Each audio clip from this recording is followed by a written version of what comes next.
How's it going, everybody? This is your boy Wardy. That is the co-host of the METS podcast, James Schiano. James hasn't been on the channel a minute now. I'm really happy to have him on because tonight's show and our latest edition of METS Free Agent Frenzy Live will be highlighted by METS starting pitching targets that they have after losing out on Yamamoto. And James, I really like to view him as our own pitching guru here. He's going to get into some fun numbers on some key targets for the Mets. What guys does he like? Maybe what guys does he not like for the Mets rotation and bullpen heading into 2024? And of course, we're going to discuss some bad options as well because the Mets have plenty areas of need they still need to address this MLB offseason. I know you Mets fans are chomping at the bit to find out where they're going to address these areas with what players exactly. So plenty to get into. I'm really excited. Shout out all my members for chiming in, my reoccurring and new viewers. Thank you so much for that. Make sure to smash that like and subscribe button for your boy. But James, how are you doing today, my friend? I'm great, Wardy, man. Back from a nice holiday season with my family. Took a nice trip to Europe before then. Back in my space, my apartment for the first time in literally 3 weeks, and feels very good to be back and talk about baseball because that's my favorite thing to do on earth. Yeah, happy holidays to you as well. We love talking shop, all things Mets especially. And, you know, I'm really excited too for you guys. I know that you guys have a little bit of a next chapter going with Mets Up. You guys are going to be more so on the independent things going into the new year. However, I got to say, and you don't have to, I don't know how much you can comment or not comment. I'm really, really looking forward as an outsider to seeing the Mets Up boys as you guys started. You know, more so of what we're doing here, you know, letting us actually know in part what you think or how you feel. And again, you don't need to say anything in response to that. I'm just letting you know, I'm looking forward to it. I know we're all excited for both you and Mark. And again, guys, if you haven't already, make sure you subscribe to the Mets Up YouTube channel. They're going to be active on there going forward, as they will be on their socials on Twitter. And of course, you can check out Mark and James on Twitter, wherever you get your social media. Yeah, definitely. And I'm James_Schiano, like it says. I don't know if they can see the Streamlab exactly as it appears on your channel, but James_Schiano on Twitter. Do the Messed Up podcast with Giraffe Nick Mark, if you guys know him from YouTube. We've been doing it for years now. It's going to be our 4th season covering the team, which is kind of a ridiculous talk about. Me too. It's absurd. Yeah, and yeah, okay, we just started same year because I do remember that 2021 season when the Mets had that chaos month with like McCann playing first base.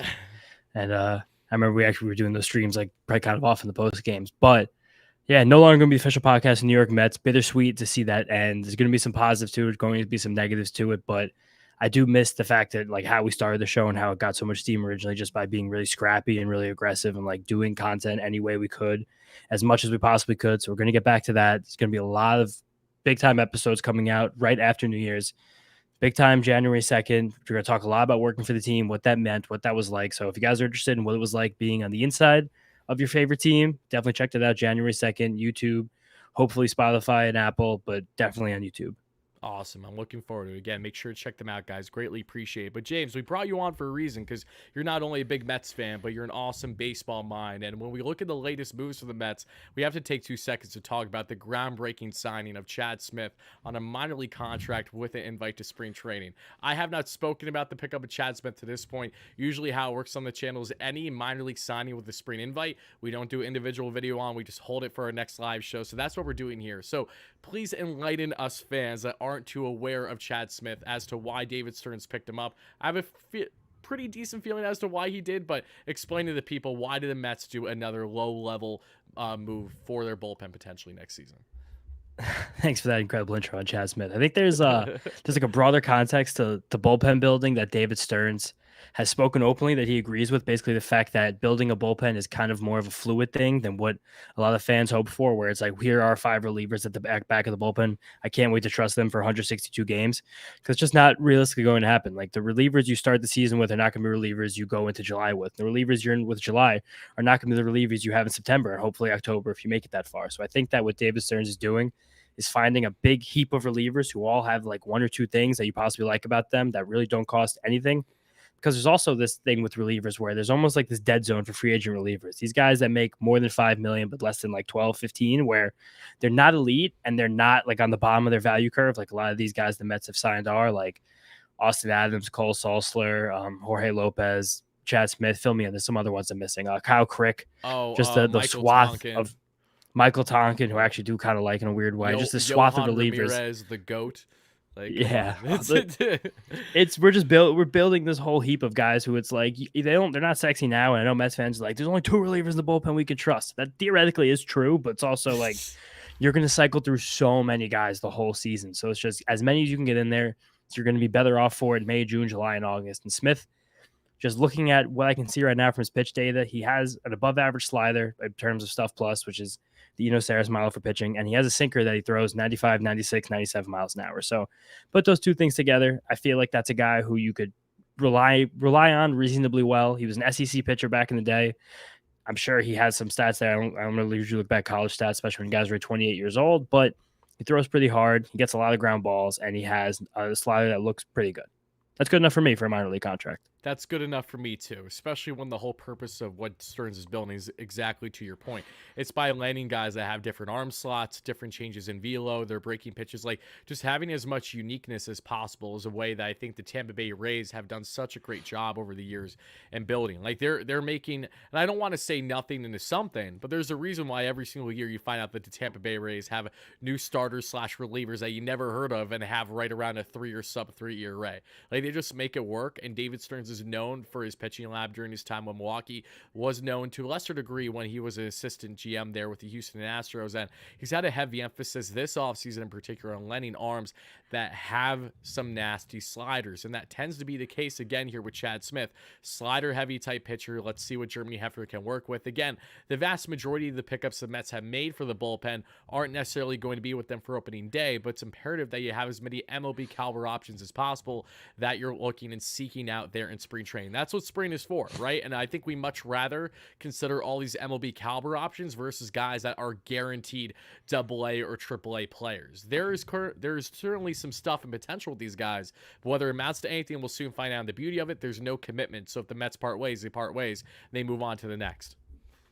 Totally. And I think with a guy like Smith, I feel like when you're acquiring pitchers in baseball, there's kind of like haves and have nots in baseball in terms of what they can do with development and just like what they can do with pitchers, especially. And Right. when you bring a guy in who comes from an organization that's rich in pitching, like the Rays, the Giants, Dodgers, you get this guy and you're like, all right, he probably is maxed out. Like he's probably already doing everything that already can be done to make this person better. But then you see a guy like Smith, and I don't want to like spend a lot of time like championing Chad Smith, pretending he's going to be like the shutdown 8th inning man for the Mets this year, but just like to talk through process. Like the two major league teams he's played for at the major league level are the Colorado Rockies and the Oakland Athletics, probably the two organizations who can get the least out of pitchers that's possible in the whole league. So there's probably a guy where there's at least some upside that's yet to be untapped. Maybe that upside isn't good enough to become like a sturdy, reliable major league pitcher, but possibly it is. I think that's worth taking a shot on rather than guys who've already been maxed out to how good they possibly can be. Yeah, no, you're 100% right. And I'm really curious. This is what David Stearns is known for. This is like the test, right? So my biggest question mark heading into next season, regardless of what David does to round out the bullpen, the rotation, etc., is really how's he going to look by mid-season with a lot of these guys. Like, is this philosophy of adding a boatload of arms and maybe not as much quality versus quantity with solid stuff with one nice pitch or two nice pitches, and that's going to end up being a recipe for success? Because what have we not seen from this Mets team since Steve Cohen has become owner? But we're going well before even that during the time with the Wilpons. It was a lack of quality depth with this organization, mainly pitching. Starting pitching, relief pitching, it has been the Mets' nemesis for many years. They've either had the talent, but they had to deal with too many injuries that became a problem, or they had the guys on the field, but the guys on the field just weren't good enough when they were out there. So having that balance now, what Stearns is trying to build with having as much quality depth as possible is certainly important, not only for the bullpen, but starting pitching, where there's a lot of question marks to be had as to how this rotation will be filled out. And let's do a nice pivot now into the starting rotation, because there's a man's name out there that's been long linked to the Mets over the past 3 to 4 weeks now, especially after Yamamoto lands with LA. It's fitting that today he had his official presser. That only stings a lot as a Mets fan.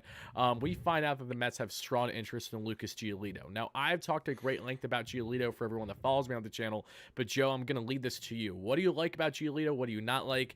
And how do you foresee him to be a potential fit for the Mets in 2024? My name is James Worthy, damn it. What did I say? You said Joe. Oh, my mistake. I'm sorry, Chase. And that's right. Italian guys with beards. In my defense, happens. right before the show started, I still had the Joe DeMeo name in the template, so I went and edited it real fast to James Schiano. So that's probably where Joe said, I'm sorry, Joe. This is nothing against you. But going back to you, James. Okay. Nah, that's all right. I mean, I think Giolito at the same time solves a lot of problems for the Mets while really maybe not solving many at all. And I think this totally just comes back to whether, like, how much money he costs, because I don't really want to sign. I'm not, if like there's reports out there Lucas Giolito is looking for like 3 years, $20 million per. And I think if that's the cost, you have to just politely decline and look elsewhere, because he's just simply not the kind of pitcher who, one, warrants a 3-year contract right now, or two, warrants $20 million AAV right now. I kind of see him, despite the fact that he's more stable health wise and he has been for years now, is similar in that tier of Luis Severino, where the Mets dipped their toes in about a month ago, as to a guy who has been good, maybe can be good, but there's like some glaring issues as to him as why he's not good. And for Severino, it's basically just health. So I think that's a better risk to take. But for Giolito, it's the fact that his fastball has just completely lost all life. Inches of hop, inverted vertical break, just the thing that makes your fastball look like it's rising up on the hitter rather than just like dropping right into their barrel. And it happened 2 years ago, between 2021 2022. That was the same time that there was a sticky stuff enforcement across Major League Baseball. So I'm not going to say the two things are related, but I'm also saying that is when that thing happened. So I think it's probably an important thing. I'm not going to say it is. I'm not going to accuse anyone of doing anything. You're innocent until proven guilty, of course. But Lucas Giolito's fastball inside the strike zone had over 25% whiff rate in 2021, and last year was barely above 10%. That pitch just lost a lot of what made it so good. It lost a lot of spin. It lost a lot of horizontal movement. Some nice arm side run that took it away from hitters' barrels, that took it away from left-handed hitters, that brought it into right-handed hitters, and lost multiple inches of rising action. I say rising action, meaning just the pitch dropped less. Okay. And that was just from the backspin that was created because of how much he was spinning it just to get the rising up action on the hitter. And they were misswinging through it. That's what made him so good, because his slider is still really good. His changeup is still pretty good. And there's no guarantee that comes back in any way, but it's also, you have a guy where there's like one thing you can definitely fix and he becomes a significantly better pitcher. So it's like kind of a Sophie's choice, but the worst case scenario, he's someone who could probably eat innings and be like around league average ERA. So that is something the Mets need, while at the same time, it's a sexy name that might not have the sexiest results anymore. Yeah, Giolito almost not to the same magnitude of stuff, because at his best, Noah Syndergaard was truly dominant, but in the sense of a name that everyone knows, that we've seen have plenty of success at the MLB level, is still young, but is not that pitcher that he was a couple years ago. How can he be next season is a great question. You look at the pros of Lucas Giolito. You know, he's right around the age of 30. I like that. It's a young guy that still has upside. There's higher ceiling there versus, say, some other short-term options. What do I also like about Giolito? As you mentioned, he eats innings. You're looking at easy 170, 180 every single season from him, as long as he's healthy. That's also appealing. He has done a very good job at staying on the field, regardless of his success or lack thereof at the MLB level. He has been out there more often than not every fifth day, regardless of the circumstance. What do I not like about Lucas Giolito? I don't like the fact that the fastball has been as flat as it's been. I don't like the fact that he is yet to truly rebound since the sticky substance breakdown has happened. Again, Tyler Glasnow was a heavy proponent of someone who was using sticky stuff, went in hand with his Tommy John surgery because he felt he was injured because he wasn't able to have proper pitch grips. He's come back, and albeit a smaller sample size, has been very productive. Giolito, since then, while he's been healthy, the production has not been on that same level, and you have to wonder, will that continue, or will, say, Germany have to be able to kind of fine-tune his game a little bit and also have stability? I think we should also keep that in mind. A lot of things were going against Lucas Giolito this past year, between making it publicly known mid-season that he's having a divorce with his now ex-wife. I'm sure that definitely had a toll on him to a degree. Being on 3 teams, you know, in a very short period of time, and being with a White Sox team where Lance Lynn and many other players, including Giolito, made it known that, yeah, we basically had free range to do whatever we wanted in that clubhouse, in that organization. There wasn't structure. There wasn't proper guidance like you see with other organizations, even including the Mets, which is saying a lot, considering the Mets have had a lot of turmoil in not only recent years, but throughout our entire fandom as respective fans. But on top of all those things, another thing that really stands out to me about Giolito is he's someone that I firmly believe, if he can get that pitch right, I know it's a hard thing to do with the fastball, because Syndergaard has proven an example of a guy that has not been able to get the life back or the location, and he just hasn't been the same. But if you can get that right, the Mets could come out like bandits here with Lucas Giolito. If you sign him to, say, a 1-year, $15 to $17 million deal with a second-year option, I think that would be the most appealing thing. I know Giolito wants at least 2 to 3 guaranteed. I don't want the Mets to guarantee him 3 whatsoever. When you look at next year's pitching class and then the year after that, it just would be silly, in my opinion. But yeah, if there's a way to get him on, say, a 1-year deal, potentially with a second-year option, either, you know, whether that's performance-based, whether that is just a club option, a player option would be most appealing to him. Maybe it needs to be a mutual. I'm not entirely sure. All I know know is that given the current options out there, Giolito, who's, around a 4 career ERA, but let's not forget when he is right, is definitely an effective pitcher. In the first half of 2023, pitched a 3.77 ERA. So if the Mets could get that type of production, I don't think there's many people complaining about Giolito on a short-term deal. Like if you had Lucas Giolito next year for the Mets, right, James, and you got, let's say 180 innings out of 3.8 ERA, expected numbers around the same, maybe a little bit more favorable, but he got that fastball back, not to where it was, but better than what it was the past year. Would you say that would be a win for the Mets?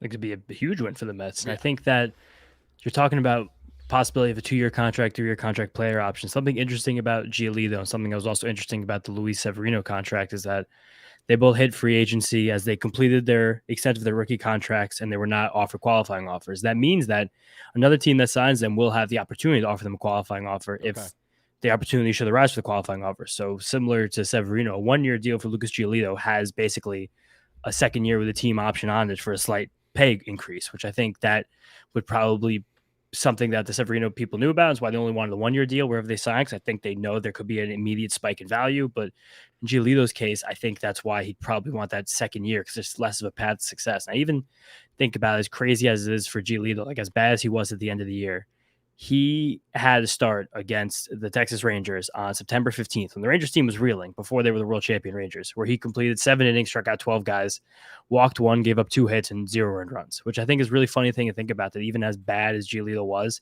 as terrible as he was, there's still that pitcher in there. And I think something interesting, we were just talking about pitching for different organizations, being able to get different things out of pitchers, being able to max out guys' potentials in like a very short sample size, depending on the team you're on. He was pitching for the Cleveland Guardians, who I think are known for their pitching development across baseball. They seem to always have a different guy at their bullpen come out of nowhere every year. They seem to be able to cycle through starting pitchers better than most teams in the league, trade veterans, bring up prospects, and not let the machine stop rolling, even though that machine is just a machine to get you between 79 and 85 wins. It is still a machine nonetheless, because they always find themselves back in that range. Once Giolito went to the Guardians, and it was, again, very apparent for 2 years now that this fastball wasn't what it was, and it's just no longer even a good pitch or something that should be featured. He was still throwing it 50, 60% of the time. Once he went to Cleveland, they said, we have to stop doing that. And they basically swapped his changeup and his fastball. And you guys, cool feature to see how pitch mix change over the course of a year. Go to Baseball Savant, scroll down to where you see the line graphs that go for players' pitch percentages. Click the one season you want to look at, and then go in the middle of those drop down bars, and there'll be one that says season. Below that says month, and below that says game. Click game, and you can see how guys' pitch mixes change from start to start. Right when Giolito went to Cleveland, that changeup became his primary pitch, fastball secondary, and slider became his whiff pitch, his put-away pitch, as it always has been. And when that happened, he didn't have, again, great success with it. There were some really bad starts, but there was that amazing start in there against the Texas Rangers. I think is relevant that even as bad as it was for him, he was still able to put together a start that was really amazing against the best offense in baseball, one of the best offenses we've seen going back a few years right now, with a very obvious, not a very obvious adjustment that was made, but an adjustment that was made, that's something that doesn't really have to go away, no matter what team he signs for. So a lot of great info there from James, and especially the Baseball Savant note. The first thing I thought of right away there was Taijuan Walker, because his first year with the Mets, especially first half versus second half, and in which he utilizes Arsenal, drastically different. So again, if you're trying to find out and really stay up to date on how these pitchers operate throughout a normal 162, do exactly what James said by checking out the game by game numbers. They are important when evaluating them. And I will say this too, though, James, and I understand we can't compare, but I'm going to just for the sake of comedy for a second.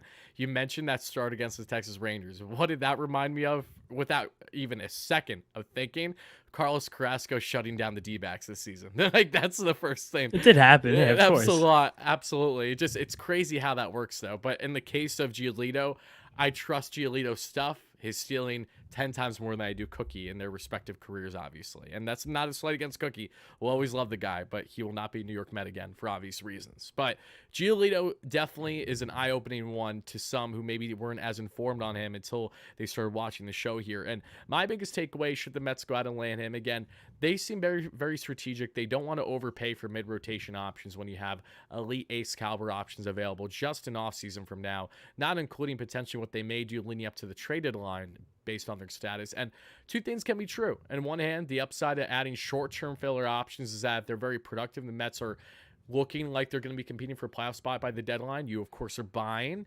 And the other upside potentially is that the Mets are not nearly in a position where they should be buying.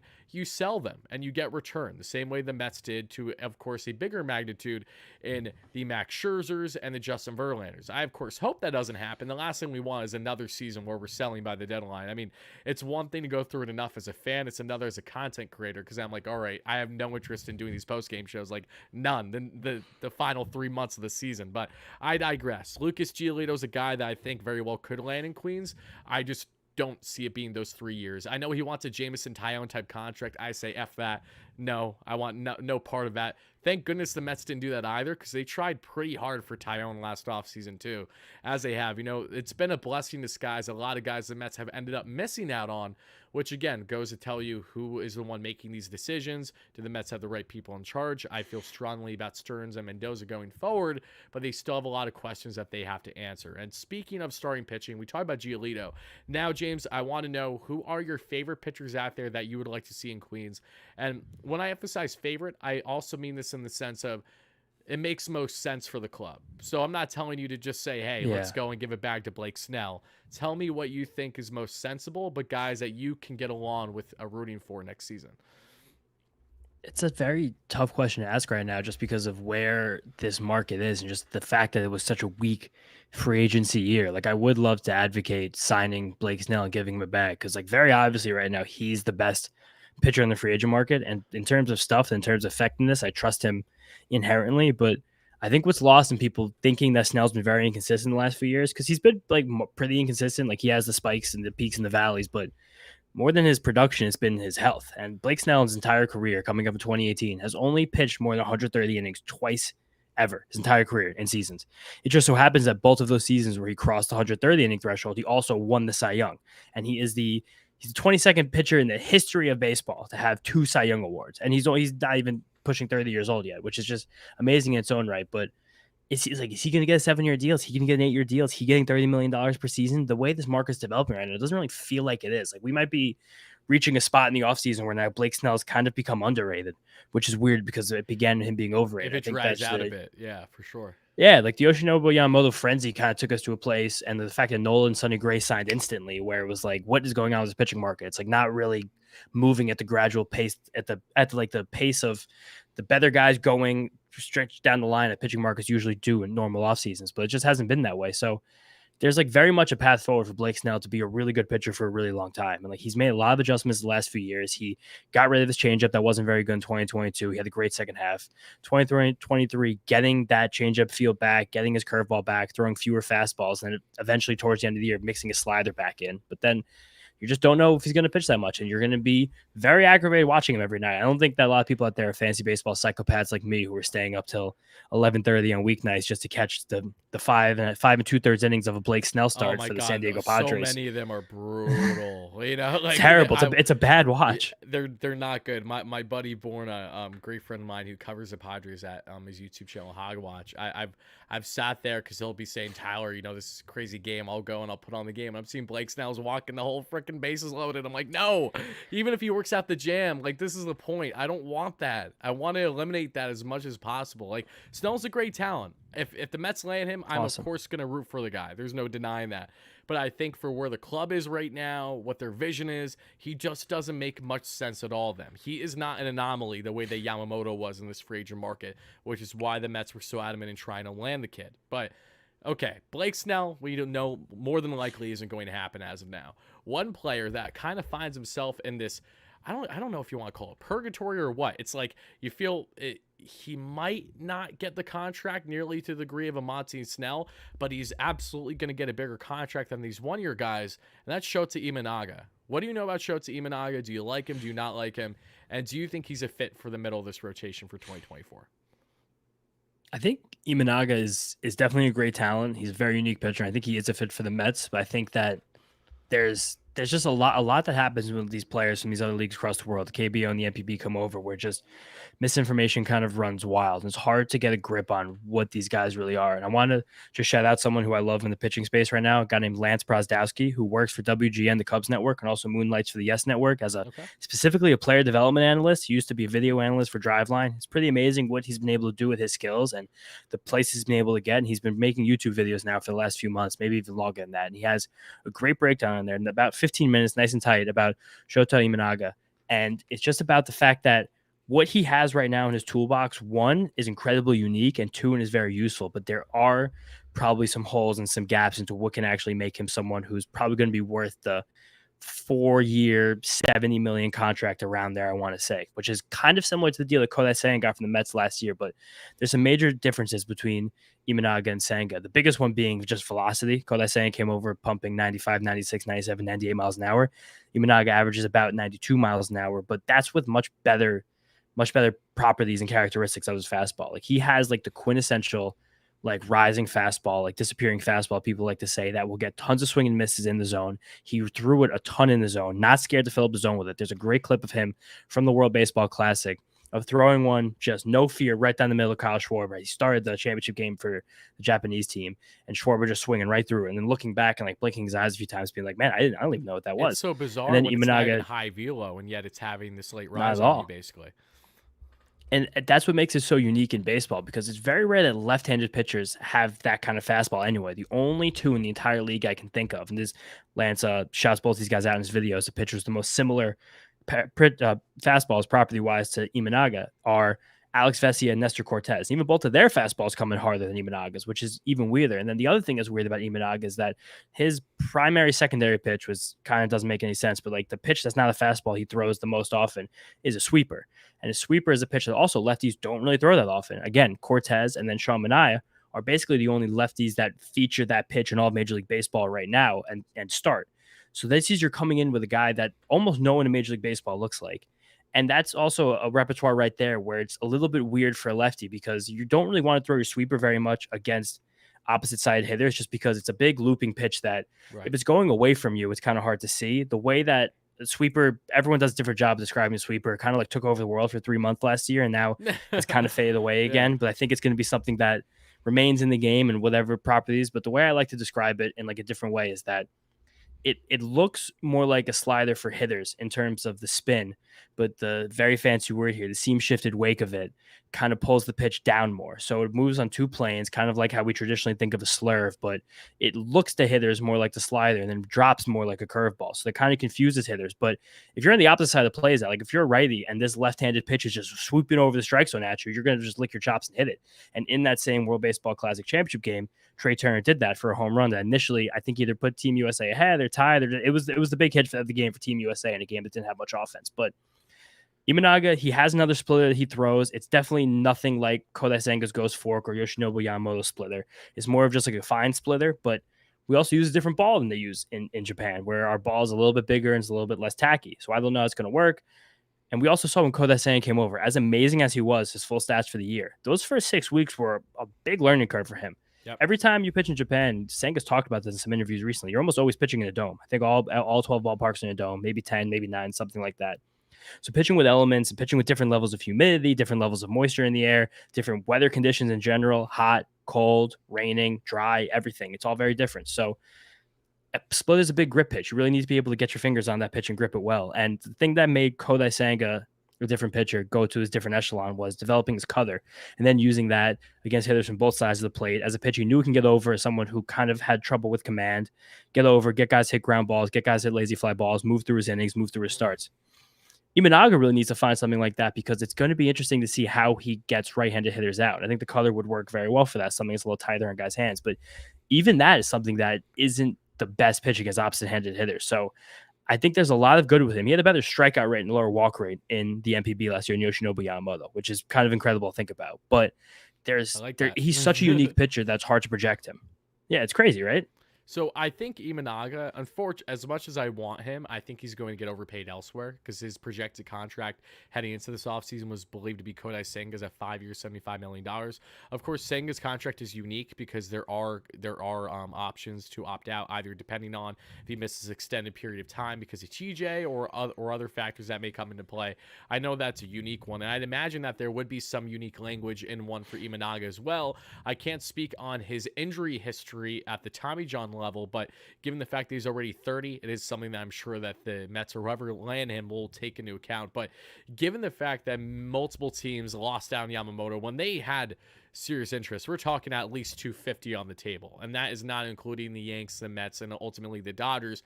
A lot of these teams have to pivot elsewhere, and the easiest way to do so is the free agent market for a lot of these clubs, which is why Blake Snell, while things may drag and they could end up going against him in his market, we'll find out. Monty feels like a guy that's going to get overpaid.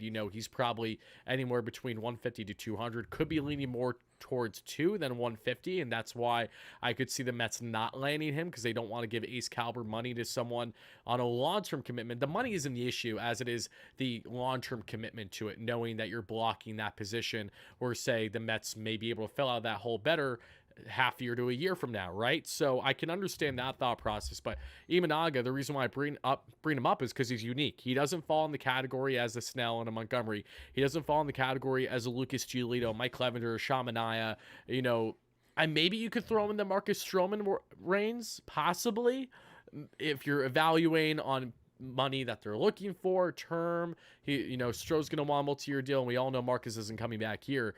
But Imanaga is that one that I've always been a fan of, and not just because there's uncertainty with him coming from the MPB, but he does have plus stuff, and I really like the off speed that he can bring. Him and Quintana, I think, could be a nice little lefty duo in this rotation, as long as he's not, throwing meatballs to righty batters. That's probably the biggest concern, as you mentioned, with Imanaga at the MLB level. How will he be able to handle those righty batters, who, of course, are far superior than anything he's seen at the professional level, aside from the WBC, because Imanaga, as you mentioned, did pitch in the WBC. So he has a taste, but to what extent, how great is he going to be, we'll find out. I would love him in Queens. He just, personally to me, feels like someone that is going to be overpaid and given a year or two more than what a team like the Mets are likely willing to do at the current state of their organization. But we talked about a lot of these options. I'm not going to tell you to deep dive Mike Clevenger, even though that, aside from his accusations off the field, on the field, of course, had production this past season with the Chicago White Sox.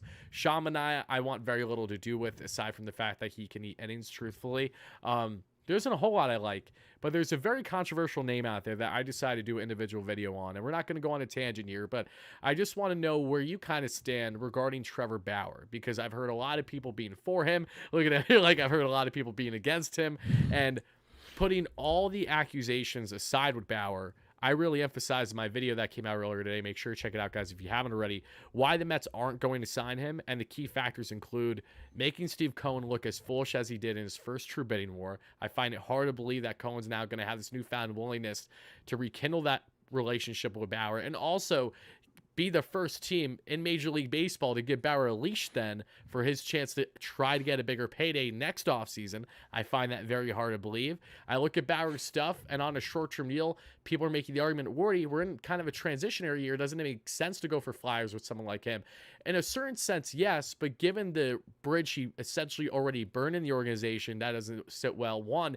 And two, knowing that this is a club that at the end of the day has other feasible options on the shorter term in the free agent market, why go out of your way for someone that, even if he has a higher ceiling, is not going to be part of this club's long-term future more than likely, and has all the potential to bring negativity along with it? I think for a Mets team that is so known on catching headlines each and every year for the wrong reasons, the last thing that they truly need is to even be entertaining someone like him. And I'm saying this as someone who doesn't personally hate Trevor Bauer. There's no ill will beyond what we already know to this point regarding him. So this is not emotion based on my end, more so this is rational based, and why, just for more reasons than one, does not feel feasible for the Mets. What can you expand, if at all, regarding that?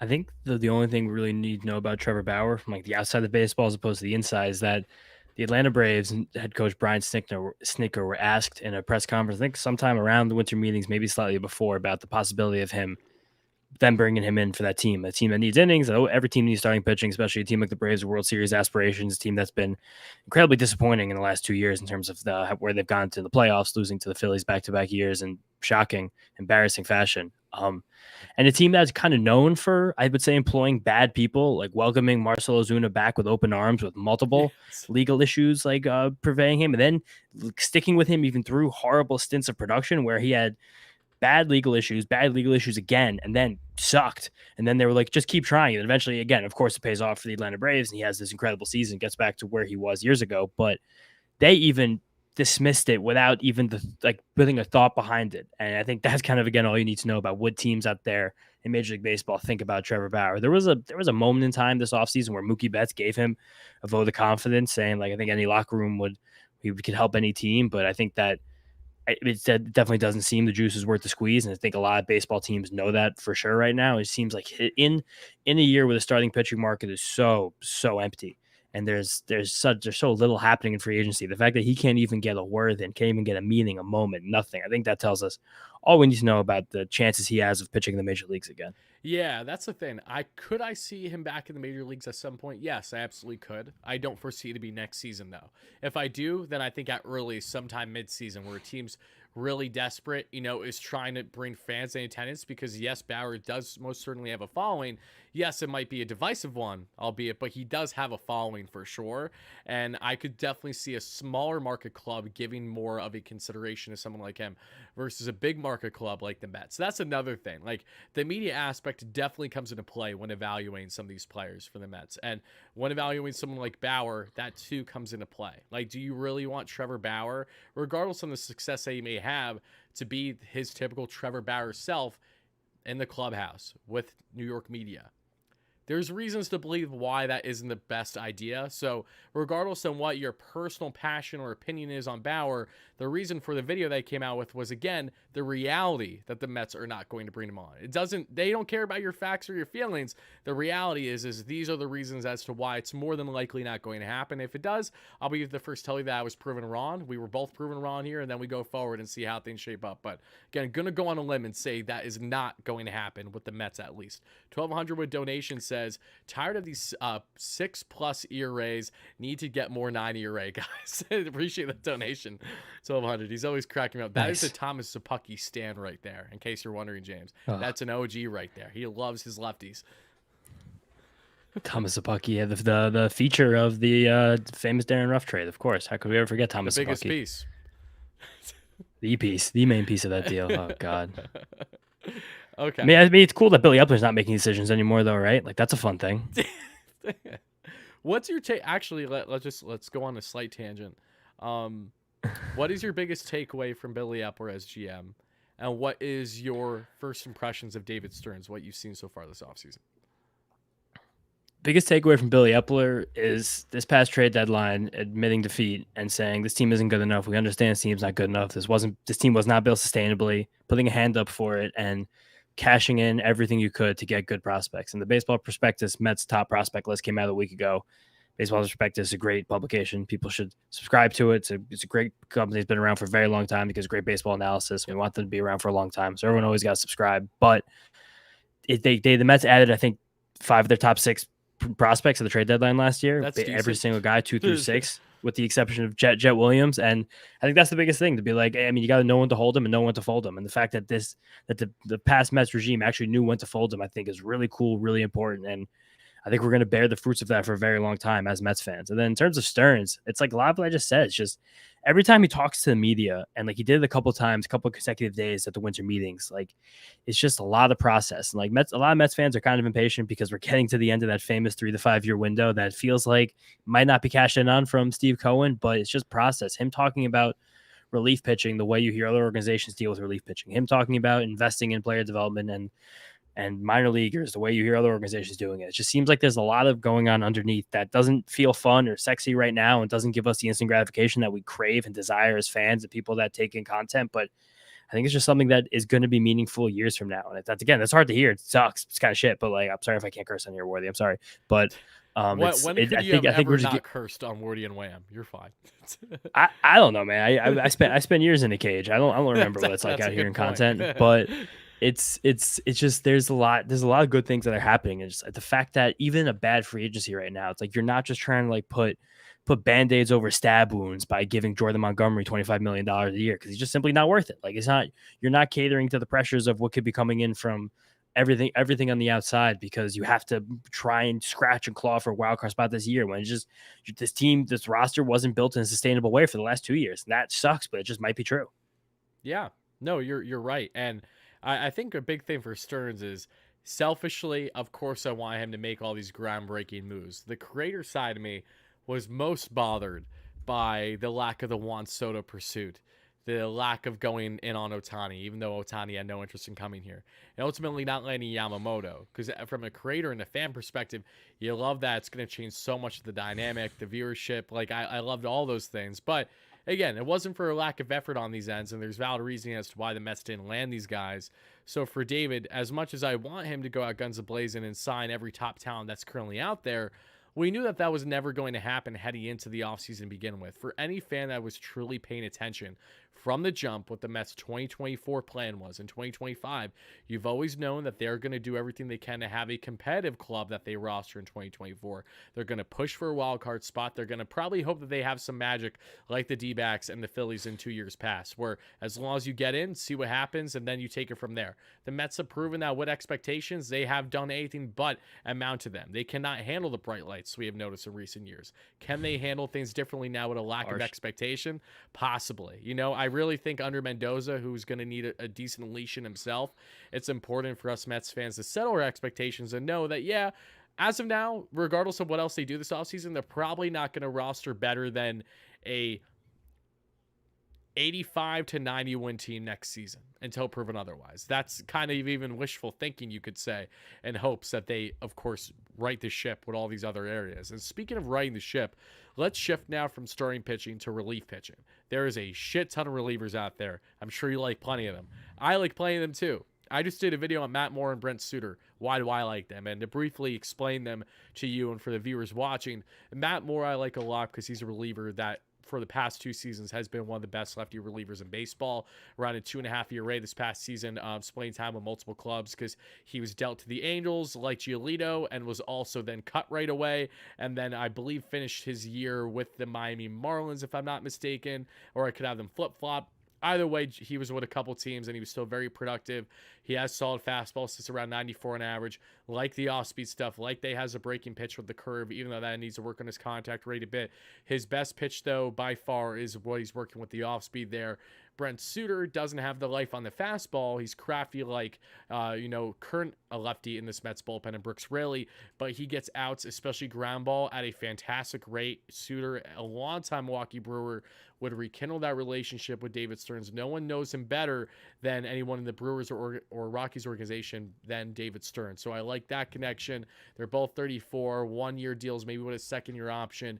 They're guys I think could help in spades with someone like, Brooks Raley, who had a great first year with the Mets.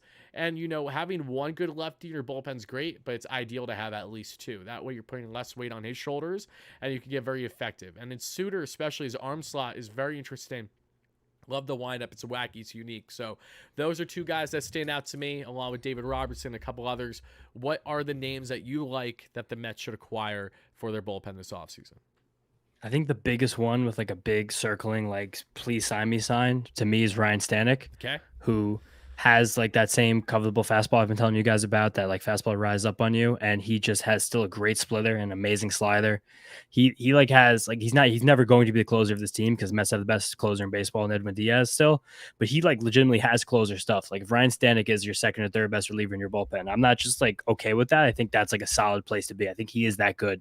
And maybe he's not a household name and year over year stats don't really represent that as much. I'm trying to find his ERAs right now because I don't really know. I just know like about the fact that he throws hard and he has those 2 great secondary pitches. But yeah, he still threw 98 miles an hour last year. And his ERA was over 4. Oh my God. No, I think that Ryan Stanek could easily be like the top 20-ish, top 30-ish reliever in baseball. I think having him as this 2 or 3 option in that bullpen, even handing the ball to Edwin Diaz, I think could be important. The only thing with Stanek is that he walks a couple guys. That's been the problem with him. It's a lot of splitters, it's a lot of fastballs, and it's just sometimes you lose control of the zones. Walk rates can get high, but he's really gross. He's someone who I think is fantastic and someone who I'd love some Mets to have in this bullpen. So Another guy I think that you no go. oh no, I'm sorry. I'm trying to look up him through Baseball Savant. It's just not popping up. It's Ryan and then Stanek. Ryan. Wait, what did you say? RYNE, Ryan. Oh, RY and It's like Sandberg. Ryan. Oh, this okay. Yeah, okay, you tripped me up with the unique name. Fair enough. Now I got the Stag numbers pulled up. Yep, fastball velo elite. That's of course in part why they brought in Jorge Lopez. They want to add more velo to this pen. Expected batting average 76 percentile, fastball run value 84 percentile, barrel percentage above average as well this past season. Yeah, there's a lot to like about Stag, and he can eat innings for you. He's won north of 70 plus just in the past 3 seasons. Actually topped out at 68.1 in 2021. So. I wouldn't complain about a Stanek pickup at all. No, I like Stanek. I think that like weirdly his slider just kind of got hit this year. It's not really like a slider like a wide winding slider. It's like what people call the gyro slider, where the slider just kind of falls on top of itself. Right. It looks more like a sharper curveball than a slider, but that pitch, while it got a lot of whiffs this year, it got hit very hard. So maybe that's something that's an adjustment. Maybe that's command. Maybe that's just types of hitters he faced. Maybe it's a small sample. I don't know. But I think Ryan Stanek is a really good reliever, and he's not really being regarded as such right now. We kind of talk about this. I've been talking about it this last hour, whatever we've been on live here. Just that, like finding relievers at the right time in their value curve. Like I don't really want the high price reliever who just came off a good year. It's like kind of the last guy I want, unless I know he's like a bona fide proven stud, like a Diaz. We need to make more Aaron Loops. Exactly, and then the fact that you have Aaron Loop, he has a great year. Aaron Loop leaves, Mets fans cry. His ERA is 5. Oh man, I can't believe that happened. It's shocking, but. A guy like Stanek could be like that. We're coming off a year where his ERA was a 4. Year before that, his ERA was a 1. So when you put those two together, you got an average of 2.5. I'll take anything around there for a Mets reliever next year. Yeah, no, I agree. And Brent Suter, to expand on him briefly, because he has that multi-pitch mix of the four-seam, the sinker, the changeup, the slider. The four-seam and the sinker is definitely where he's gotten to hit around a bit. His biggest issue was the sinker, where he gave up a batting average of 342. Expected batting average was 266, so dealt with some bad luck. But it's the changeup and the slider for him. A 171 average for the changeup, a 143 for the slider. Nothing on the slug whatsoever. So Suter with his off-speed pitches is where he's found that success. And Matt Moore, again, Moore has the velo, more so on the fastball than Suter. So while they're lefties, they give you completely different looks, which is why I'm in favor of both of them. But if the Mets just land one, I'll be happy. Because if the Mets, since I started YouTube, I've yet to land like one lefty reliever I've asked them to land prior to them landing. Brooks Raley was a nice pickup. That actually impressed me. That's the best one they've done aside from Aaron Loop so far under Cohen, right? But the Joely Rodriguez's of the world haven't necessarily worked. The Alex Claudios haven't necessarily worked. So we need to get guys that, yes, while they're a bit more grizzled vet here into the two I mentioned, they still have shown a consistency level where you're saying, hey, on at least a 1-year deal, you like the production value. Because for David Stearns, yes, what they have done up to this point in their career is important, but how they project is just as important, if not more important, especially when evaluating guys on multi-year deals. That is what makes David Stearns as brilliant as he has so far at the MLB level. It's looking ahead. The same way when he traded Josh Hader away and everyone was calling for his hat at the time. Well, how have they benefited since that Josh Hader trade? They have benefited since then. And Hader's going to get a bag, which he was never going to get to with the Brewers as is. So if you really evaluate things in that sense, knowing that you don't need to have the sexiest names to have production is exactly what I want. And I'm the same Mets fan that since becoming a fan, I've always cried saying, why can't we be like the Rays? Why can't we be like the Dodgers? Why can't we be like all these teams that turn out somethings into more than something each and every year? The Mets are finally starting to build that. And yet we have people criticizing them for it. Like, if it's low-level relief pitching signings, again, you guys have no right to complain. If this guy's going to be our guaranteed setup in Chad Smith next season, yes, you have a right to complain. Otherwise, I don't want to hear that nonsense. I really don't. But aside from those relievers that we have already discussed briefly, what are some others that have been crossing your mind of recent, James? I think it's funny you talk about Suter too, because like he has the Brewers connection with David Stearns. He also has the Ivy League connection. It's a Harvard guy, and he's so big and he has such a crazy arm slot. Like he's fun. I even think that like there's a world we're talking about relievers on like their curves that like I'd probably almost rather have Suter to Moore. I think Matt Moore is definitely better. He'll definitely be better than Suter next year. But there's just a thing where like Matt Moore's like just too sexy right now. He's too popping of a name. I don't want to give reliever $7 million. I hate giving reliever $7 million. Me and my friends hate giving reliever $7 million. That's it. Don't like. I mean, if it happens, I won't be mad about it, of course. He's just a better reliever than most we have. But a guy that I think could be good out of nowhere, also just going back to the Baltimore Orioles pipeline, is Shintaro Fujinami. Guy is hammer fireballer. There's just like the Mets last year, it sucks. They were one of 3 teams in baseball that didn't throw a pitch over 100 miles an hour. That is Ridiculous. terrible. It's like it's unacceptable from a team building standpoint, and like that's going to change in opening day when Edwin Diaz nails down the save. But past that, we just need guys who can throw hard at the bullpen. David Stern has mentioned this directly when we talked about the Jorge Lopez signing, and Fujinami throws even harder. Fujinami can throw 102 miles an hour with a devastating splitter, a real slider, and a real sinker. Like he was signed from the Oakland Athletics out of the MPB last year to be a starting pitcher. And I don't even think that's still something that's impossible for Fujinami. I just think that his command was so bad switching baseballs. It was not even good in the MPB, but switching baseballs and pitching for the Oakland Athletics, who give no assistance, no help whatsoever. It was a lot of chaos. There was nothing that he just could threw him out there and like, let's see what you got, kid. They're like, have fun. You guys probably remember that time against the Mets. I think he walked like 7 guys in less than 5 innings, fewer than 5 innings. It was tough. He's not a good watch either, but there's so much in that arm where it's like, it's so worth taking a chance on. Like he's another guy who I think his agents won't even let him sign more than a 1-year contract because his value could spike so much in such a short period of time if he does anything right. I really thought last year with the Orioles they'd be able to unlock him. They did for a little bit, then he kind of lost it again. It's a wide range of outcomes, and for this Mets team right now, I really want wide ranges of outcome. Like I want chaos, I want nut stuff, and I just want a guy who can throw 100 miles an hour. Sue me. If you're going to have nut stuff, you might as well do it now when, again, the Mets are trying to push for a playoff spot, but we know that in a lot of ways, this is a year where we're going to learn a lot about the club internally and how they're able to build, not only with the young guys at third base, potentially Drew Gilbert making his debut a couple months into the season in the corner outfield, but also with the pitching and how they're going to orchestrate everything. And something about Fujinami that I've really idolized is exactly how wily of an arm he has. He really does give me Wild Thing vibes out there. He has all the tools that you're looking for. Can't put them together yet, but he's coming from the MPB. He's still getting over the English barrier as is. And I feel, if we're just putting 2 and 2 together, let's play devil's advocate the same way we did with Yamamoto. We have Kodai Senga here already. The Mets have an understanding of what it's like to work with Japanese pitchers that were just in the MPB. If there's a club that I feel like has a stronger likelihood of getting something out of that arm, I do take the Mets' chances over some other clubs there right now. So Fujinami, funny enough, you mentioned him. I have him on my top 8 to 10 list of relievers that I'll be discussing in a future video, and it's in large part just because of all the aspects that we discussed already. He really does have some nasty stuff.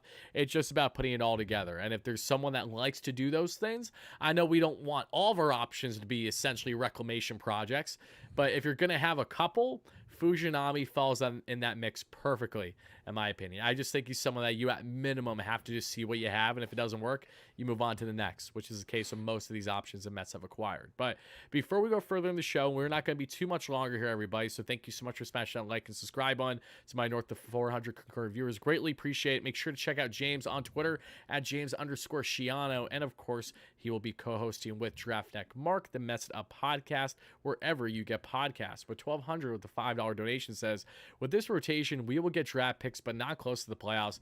This slide started when St. Sapucki was traded. He's our GOAT. He is our GOAT. Thank you for the donation, 1,200. Grant, thank you so much for the dono. Jenny Metz, the legend himself, 2 GOATs, only 3 if you were in here, my man. Appreciate you chiming in, as always. Greatly appreciate the support. But, okay. We talked about a lot of these guys. If there's one more name I maybe want to throw at you before we get on to bats and wrap things up, talking about Stanek, we talked about more.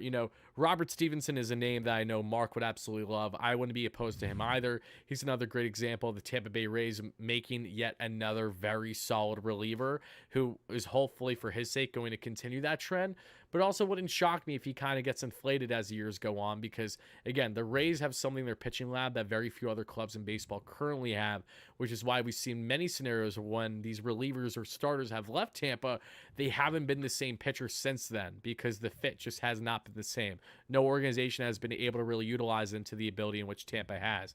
Having said all that, however, 2 guys that stand out to me, one of them looks like he could sign sooner than later. I don't think it's going to be the Mets as much as I would like it. Yariel Rodriguez is a name that's really intriguing to me, coming over from the MPB as a reliever, but of course as a starter. Stayed in DR all this year, after pitching for Team Cuba, pitching 2 games as a starter for them combined. I think 7 or 8 innings, put up solid numbers, and then has been in DR training all year long. And secondly, I have also in Phil Maton, Stanek's teammate there in Houston. Definitely another arm that's available in this free agent market that could be a nice fit for the Mets. What's your thoughts about both of them? Maton, I think, is fun because I don't think there are any relievers in baseball, at least who throw overhand, that throw as lightly as Maton, coming in like an 88, 89 mile an hour fastball velocity, which is a point where it's like you almost can't throw that fastball anymore and expect it to be competitive in any way. Like once you get below 90, and a guy who I really like this year who signed, who I would have loved to be a target for the Mets, Kenta Maeda, he's just been like barely hanging on above 90 miles an hour, just keeping it right where it has to be before the bottom falls out. But once you get below that, it gets kind of funky. And Maton circumvents that by having a great curveball and a great sweeper. The curveball now also that he uses as his primary pitch. In the last season, he started throwing that as the fastball velocities continued to go down more than his fastball, and that's kind of kept him on this level of being a good, useful reliever. But I also think he's a guy who just, I don't know. I get when I see an 88 there, I almost can't even buy into it. It scares me so much, especially he's only 30 years old. Like, why are you sub 1 year Ray? And you're like, I don't believe you. no, because why are you only throwing 88? Like, you can't throw a fastball 88 miles an hour and expect to get somebody out. Like, you can, because again, the curveball and sweeper are that good. But I think Yariel's another guy who he's getting a lot of steam right now. He's very exciting. He's very fun to think about. But from what I've seen for his fastball, it's another one that I can't really. I don't know. It doesn't seem that great to me. I've seen very different numbers about what kind of vertical break he gets on his fastball. I watched him in the World Baseball Classic last year, and sometimes he threw it and it looked awesome. Sometimes he threw it and it didn't look awesome. That pitch is probably about average, which is fine. And the thing that makes him a legendary pitcher possibly is his slider. His slider could walk into Major League Baseball and be one of the better ones that we see. The thing just looks like a Frisbee out there. It's freaking awesome. But he's someone who I think now is like kind of overgone his fame to where his talent level might be. Like, I think that he could be very good. And I love that he is a pitcher who's like adopted the Japanese like leg freeze too with his pitch, something that he can use to mistime hitters. It's a great thing for a reliever that I think not a lot of relievers can't do, especially major league ones, to screw up timing on hitters and make people not really feel comfortable in the batter's box. More than both of those guys, the obscure reliever who I like more is Woo-Suk Go, or I think We'll go with Woo-Suk Go. Yes, Woo-Suk Go is the way his name is spelled on MLB.com right now. I've seen Gusuk Woo, also in other ones. I don't know. It could be one of them, but he's a reliever coming over from Korea. I think he was on the LG Twins last year, who's the premier club over there. He throws 4 pitches, a mid to high 90s fastball, can get up to 97, 98 miles an hour, sits 94, 95 out of the pen. He throws a hard slider cutter thing that's 88, 90 miles an hour with like a good little bit of drop. And then he has a very solid curveball that has more bite than drop on it too, but it comes in like at a different velocity from the fastball, then the slider, then the cutter. So it's a little like stepping ladder right there, with 3 different pitches that have similar vertical movement, but they all come in different speeds with a little more movement the slower they come. So I think he's someone who has a repertoire that can step into Major League Baseball, be a plus reliever immediately. And he just seems to be someone who might be the under the radar signing, while Yariel Rodriguez has more of the fame right now coming in. Yeah, Yariel's getting the attention right now. It took forever. We didn't hear anything of his market. It's finally starting to pick up steam. I know the Cincinnati Reds. I think the Boston Red Sox. It could be wrong. There's been a couple clubs involved in that market currently that we've seen to this point from some reporting over there in the DR. Woo-Suk Go, a couple more things to expand on him that are interesting is, one, you have to keep in mind the competition level at the KBO, especially offensively, is not the same as the MPB. I think there's a bit more risk involved in bringing someone like him, just because there's uncertainty as is when you get guys overseas, but relievers, it becomes even more of a toss-up.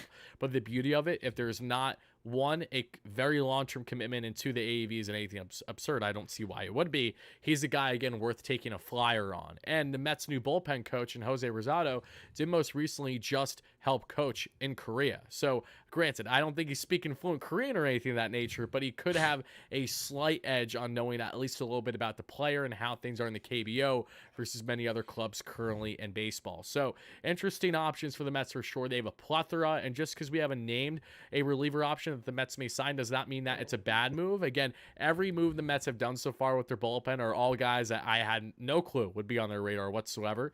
The Mets have emphasized heavily on the slider action for their invites to spring training. What they like so much in Jorge Lopez is just a year and a half ago was coming off of an all-star season, has electric life on the velo, great in the WBC. His pitch mix changed up quite a bit throughout the season as he toyed with multiple teams after being dealt. He's another guy that I think is going to end up being a nice diamond in the rough pick for the Mets. Outside of that, we want more stability, and hopefully they can add 1 or 2. But to your point, James, they are most certainly not going to be in the market. Probably more than one reliever that's going to cost north of $10 million a year. Like Robertson, I think, is that exception because there's already a relationship built there. I just don't know if Dave David Stearns feels the same, because this is the same David Stearns that had Adam Ottavino go up to him and say, Adam, I have this whole new contract restructured. I wonder if you would like to take a look at it. David says, no, thanks. Like, sayonara. We'll see you later. Thanks for everything, Adam. So I don't know where he stands with grizzled vet relievers, especially, even as short-term options. So he may not return to the Mets. But having said all that, let's get into our final topic before we wrap things up, and that is the bats. Another big question mark that all Mets fans want to know. Are we signing Teoscar Hernandez? Unfortunately, that's looking unlikely at this point in time. He looks like he could be heading either to the Angels or the Red Sox, as that interest has increased as of late over the past 24 hours. But when you look at the outfield bats, DH fits. I think the Mets are going to land a Justin Turner type, him or Gio Urshela. And if they land Turner, then they have their DH and they have a guy to help Beatty, and they have a guy that can help out in the infield, albeit it's going to be anything but superb defense. They land, that being in Gio Urshela, you're going to have a guy that's more defensively sound that can help out with Beatty in the hot corner and be more so of a bench bat. Hits for high contact, but not known for the power at all. And then outfield-wise, they already brought in Tyrone Taylor, who I thought was a great pickup for absolutely nothing for what the Mets are getting in him, but they still want an everyday outfielder there. I hope that they lean more offensively in that category. Do they have enough available in the free agent market? Will Adam Duvall or Tommy Pham be appealing to them? Or do they want to go via trade? What's your thoughts about all this? Because especially the trade market, I'm not sure if you have anyone in mind, James, but the Mets have shown a willingness to go after short-term fits for the corner outfield if deemed necessary. Manuel Margot is who they want as a fourth outfielder. That fell through. Alex Verdugo would have been their everyday left fielder. He ended up going to the Yanks. So let me know your thoughts about all this. I think that you touched on too the Tyrone Taylor, Adrian Hauser trade. I think, for lack of a better term, that was a boondoggle for the Mets and David Stearns. I love the fact that term. Where they got, I have no clue what that means, but I love every aspect. They just really took advantage. A guy in Coleman Crowe, who they acquired along with another minor league depth pitcher, Landon Marceau, for Eduardo Escobar in the middle of June. Crowe has a guy who has great. He's great physics, great pitch properties in a lot of his pitches, but he's also someone who has dealt with major arm issues. He's very small, and he's going to miss all of next season with Tommy John. The Mets did not protect him in the Rule 5 draft. No one took him there, of course, because he was going to have to be on a 40-man roster. But just him. The Mets turn. That's crazy. That's what I mean. Yeah, the Mets got Adrian Hauser. Adrian Hauser's not he's not lighting up the scoreboard anywhere. People are not like, oh my God, we got Adrian Hauser. You're not sending that reaction video for Adrian Hauser, but he's a major league pitcher who's going to throw innings, something that the Mets desperately need. And Tyrone Taylor, he's a fine player. He can play center field. You probably still want him a little bit defensively in center field, but the fact that he's on the roster right now makes me think that the backup center fielder is him. So shout out Michael Taylor. I really wish that could have been him filling that role as a guy with just really good defensive center fielder, but Tyrone Taylor's at least adequate there, and he has some power and he has some speed. He's a good baseball player. So that's something. I think in terms of the trade market otherwise, I think a lot of these trades have already happened. I think some will still happen as free agency keeps moving and teams want to keep getting guys off their 40-man roster, but usually most of these trade flurries, I feel like, happen around the Rule 5 draft, around the beginning of free agency. We saw how active the Braves were and the Dodgers were and a lot of other teams in terms of what they were doing at the beginning of the offseason. The Reds made one, but one team I think matches up very naturally for a lot of teams in baseball right now, but also almost none at the same time, are the Baltimore Orioles, who desperately need pitching. Behind Kyle Bradish right now is Grayson Rodriguez, who's amazing, but he's still just barely getting past his rookie season. John Means, who has missed multiple years with arm issues, and Dean Kramer and Cole Irvin, who they just need more pitching depth back there, and they have so many position players to trade. Someone like Austin Hayes definitely got in the trade market. Someone like Ryan Mountcastle, someone definitely on the trade market.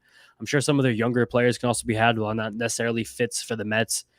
Jordan Westberg, Connor Norby, guys like that. I don't know if the Mets line up because the Mets don't exactly have tons of available pitching to trade, but just that kind of what makes trade partners the term in the offseason very difficult to come by sometimes, where that's why, like, when you make a trade for a minor leaguer who's not going to pitch for another year and you get two major league players back, you're like, wow, that's an amazing trade. Like, that's what comes from having such great executives in charge. But I think the one bat at this stage of the offseason that can really make a difference, not just for the Mets, but for any team in baseball, is very blatantly Jorge Soler. I don't think he gets the credit he deserves as truthfully being one of the most feared and well-rounded hitters in all of baseball. Like, he doesn't expand the strike zone. He swings and misses a lot, but just because he takes war hacks. He strikes out some, but not more than other players in the league who you really think are free swingers. Like, he walks a ton, and he just hits the piss out of the ball. Like, he's a guy who just put 36 homers out as a Marlin. Like, that's a stadium that is cavernous. You can't get anything out of that park. Even a stadium like Citi Field that's big doesn't even compare to Miami. Like, a guy like Jorge Soler, I think, transforms any lineup that he could be in. And I think, especially a Mets one that's just dying for another power bat that has a gaping hole at DH, Soler is not a good defensive player, but it's not like a guy who, if you put him out there, it's going to be like, oh no, Jorge Soler is going to ruin our day. Like, I don't want him playing corner outfield, but he can play corner outfield if we need him to. It's hard to not be blunt and say his corner outfield defense is pretty dog shit right now. Like, no, it's bad. It's bad. But also, like, I don't really care if I've one corner outfield who's really bad at defense. Like, if you could hit like Jorge Soler, I literally don't care. It doesn't matter. Right. Like a couple off seasons ago, I was super screaming for Kyle Schwarber. Yeah. It's just Yep, as bad as the Mets need a lefty and as bad as they need a power. And this team still needs power so badly. Like, this Mets lineup isn't, I don't really think it's as bad as people say it is right now, especially with still having Pete Alonso, Francisco Lindor, Francisco Alvarez hopefully taking a step forward. And then, like, the rest of that, Nimmo, of course, is great. Then you hope you get a bounce back from Jeff McNeil. And then it's a lot of whatever between, like, hoping Starling Marte bounces back. I have a lot of confidence in Brett Beatty. A lot of people don't, but for a guy who was like an elite prospect, does many things as he does well, only having 400 Major League plate appearances, I'm like, yeah, I'm really excited for him to actually just get the reins this year and be a Major League Baseball player and not have to deal with a lot of chaos and pressure and a lot of stuff going on. But putting Jorge Soler in the middle of this lineup, any lineup in baseball, changes it dramatically. He truly, in my opinion, is one of the better power hitters in baseball. At least he was last year, and a lot of skills that seem like they are stable and will continue him for the next few years. And he's someone I want desperately on this team. So Soler, I've been going back and forth on, because ideally I would love him on the Mets. I've always loved the idea of bringing in that type of power bat. Not only that, if the Mets do get on a run and crack playoffs this year, the guy has championship experience. Like, he was a huge factor for the Atlanta Braves just a couple years ago now, which is in part why I think Adam Duvall as a potential everyday left field option until, say, a Drew Gilbert's ready, for example. I like that appeal with the power if he can stay healthy. But Soler, I think we emphasize why there's a great chance he will not come here, and it's two things. It's one, contract. He's going to want more than a one-year deal. That's why I opted out of his deal. Do the Mets really want to spend multiple years for what is basically more so a DH than anything else? I don't know if David Stearns has that interest level. Again, we don't know, so I'm not going to sit here and assume for him. But what we can is sit here and assume is that David Stearns doesn't like bad defense. He has a heavy emphasis on run prevention. What does Jorge Soler, even if he's playing a decent amount of left field, not provide? It's run prevention. So that in itself is, in my opinion, probably enough of a concern level for Stearns to want to not go out of his way to land Soler, but you're playing devil's advocate. I will always do that for Soler too. I think him behind Alonso would do wonders for this lineup. And I think at that point, the power will help outweigh things, because defensively, you can still have things pretty set in stone, right? Let's say you have Soler as your primary DH. You can put him in left. What does that mean for the rest of the Mets outfield? That's a great question, right? Does that mean Tyrone Taylor is getting more starting reps? Don't love that. Don't hate it, but certainly don't love it either. If it's because you landed Soler, I think I can palate it a bit more. But if it's because of just the fact that we're just not going to do anything else for the outfield, I don't know how I feel about that personally. That's why Justin Turner, at least, while he isn't the sexiest name, and yes, he's going to be 40 in a year, what makes most sense for him is that he checks off boxes that Jorge Soler and JD Martinez simply can't. He can play multiple positions in the infield. Yes, he's not going to do it at a great rate. I'd like to make that clear. You know, he's not going to be stud in it.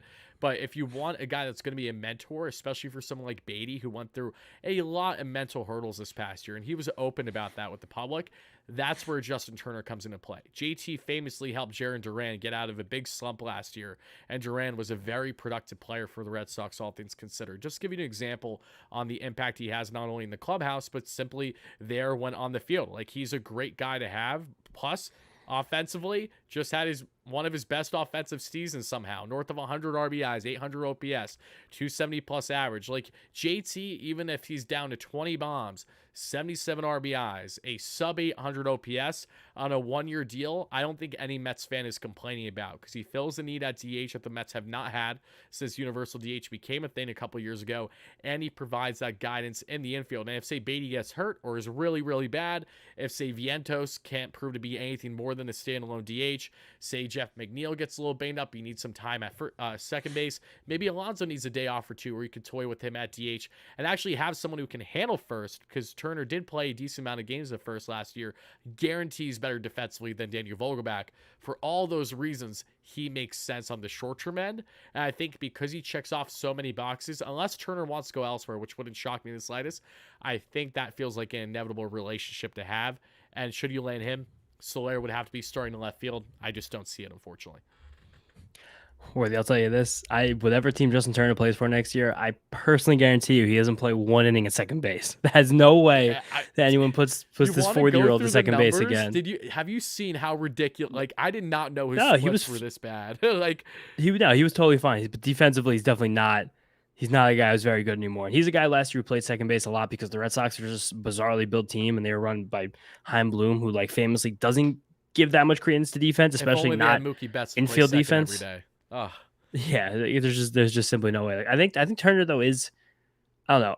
I'm more like similar to you, Soler. I go back and forth on Turner because I think that's like the move with the face that people want. But I think that he benefited a lot last year from being in Fenway Park. I agree. Probably the easiest place in baseball to hit, especially as a righty who pulls everything. Like he could just pepper that monster all day long, get tons of extra hits that he probably wouldn't have in a lot of other ballparks. And he did hit great. Like I'm addicted to fantasy baseball to a painful degree, and I had Justin Turner on so many teams in my deep leagues last year just because I was like, everyone thinks that this guy's going to fall off. He's going to hit in the middle of a Red Sox order that's sneaky still good in a ballpark that's a pleasure to hit in as much as you could possibly hit in it. And he was freaking awesome. He won me a championship. He's fantastic. But there you go. He I don't know. I think that Mets fans will come in expecting him to be a hitter. He might not be anymore. I think that could. It doesn't mean anything in real life, but that's just my warped brain from like Mets Twitter to where it's like I'll like feel bad if like Justin Turner goes 250 with 16 homers. Where I'm like, okay, that's kind of what I thought was going to happen. And Mets fans are like, this is ridiculous. This guy screwed us 10 years ago. You screw this again. Where it's like that's just not true. But I think like another weird thing is you probably get something really similar from Evan Longoria, who you'll sign for 1 year and $3 million if he even wants to play baseball again. He probably does want to play just because he's chasing some counting stats right now to like have a weird back end Hall of Fame candidacy. But I think those two guys I put like kind of in the same ilk of like I want someone who can mentor Brett Beatty while not being such a pressure to take away playing time, mash lefty so Beatty doesn't have to face him. He could be in a nice comfortable platoon and just be like veteran presences in the clubhouse that could definitely use them.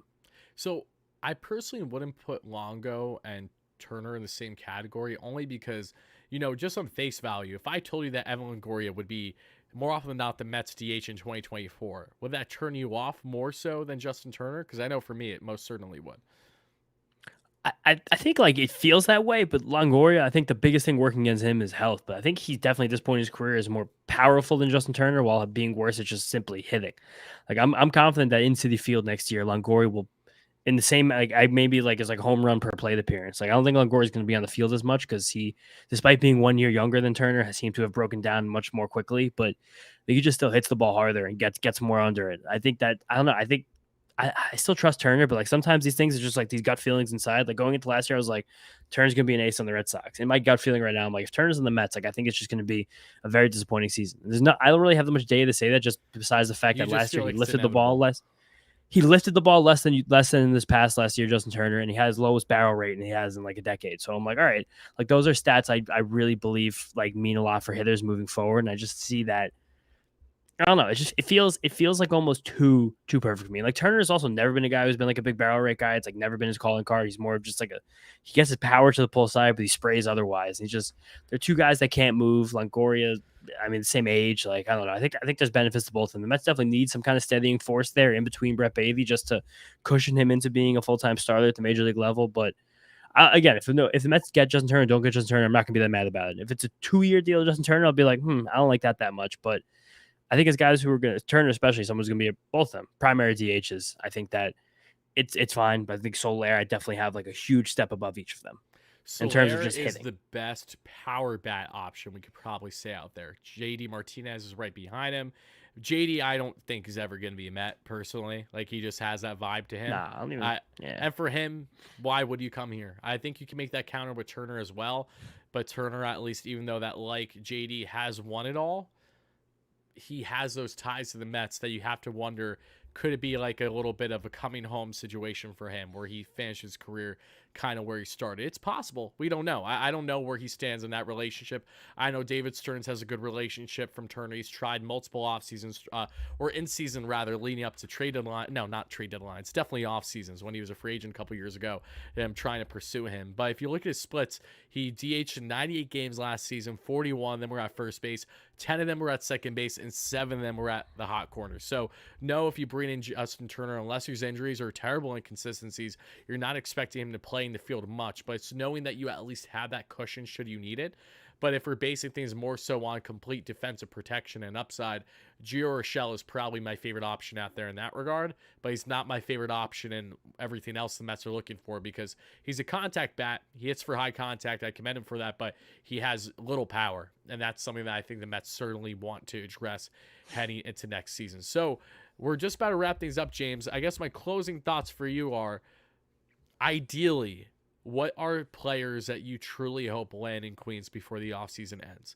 I don't want you to break down every position. Just if you had to narrow down to 3 players that you really hope are in the Mets uniform by spring training, who are those 3 players?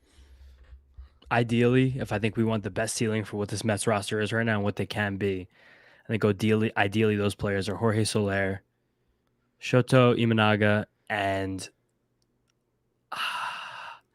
probably Ryan Stanek. I mean, maybe if you want to go pie in the sky like Liam Hendricks, but I'm sure it's not going to happen. But just a high-profile reliever, a high-profile power bat, and then the pitcher I think has the most upside of all the starters left on the market. Yeah, no, I like that. Hendricks is an interesting one given his health status too. I'm curious how he's going to look next season, but I love the guy, and I'm wishing him the best. But guys, that is going to do it for the Mets Free Agent Frenzy live show. I want to thank you all so much that chimed in. We went a bit more long-winded than usual, but James is just filled with knowledge, especially in the pitching front, that I just want to sit back and absorb it all. I don't want to cut him off or anything. I just yes, no, I agree. Oh, the numbers do say that. Okay, sweet, awesome. Now I really like Ryan Stanek. Phil Maton, I like quite a bit. I'm curious, really curious to see how the Mets are going to round out their pitching staff, both bullpen and starting alike. But thank you all so much for watching. I'm sure we'll be back live, if not have an individual video out in the next day or so. So make sure you're chiming in the channel as always. And to James, thank you so much for coming on, my friend. Greatly appreciate it. Let everyone know where they can find you and what you may have upcoming content-wise. Thank you, Worthy. You're the man. Everyone, Twitter, James_Schiano. Thanks for a lot of people following me during the stream. I appreciate that a lot. And then everybody, it's in, I think, the description for this episode. Worthy said the Mets Up YouTube channel, where Mark and I are going to be spamming that thing with content. We're going to have a lot of really interesting episodes coming out next week. We just worked for the Mets for 2 years, and we're going to be talking about that. And I think it's something that everybody's going to want to take a listen to. And we're going to talk about free agency. We're going to talk about Pete Alonso. We're going to talk about the rest of the offseason. We're going to talk about a lot of things that you guys want to hear, things that maybe we weren't able to talk about for the last few years. We were making our content every single week, multiple times a week. But next week on YouTube, there's going to be some crazy stuff happening. So Messed Up on YouTube, James_Schiano on Twitter. Check it out. Thank you, Worthy. You're the man. Breaking news, James and Mark explain and expose the New York Metropolitan. I'm joking there, James.